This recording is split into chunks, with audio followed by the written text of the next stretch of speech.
नमस्कार, जय शिवराय. प्रभू रामचंद्रांच्या मदतीसाठी जेव्हा हनुमान धावले आणि लक्ष्मण रायासाठी गोनेगिरी पर्वत नेत असताना त्यांच्या त्या पर्वताचा थोडासा भाग खाली कोसळला, तो आपला जळडेश्वर. या जळडेश्वरच्या पायथ्याशी असलेले एक ऐतिहासिक गाव म्हणजे जाम. या जाम गावावरनं आलेले साहिलदार सलग मला आठवते की प्रत्येक वर्ष तुम्ही स्वराज्य रक्षककडेच येतात का, काय नेमके भावना?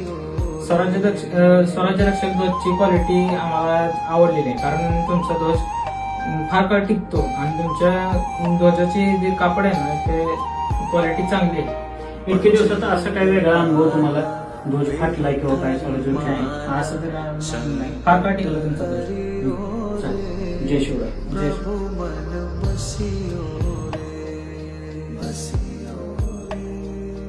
वीर हनुमान.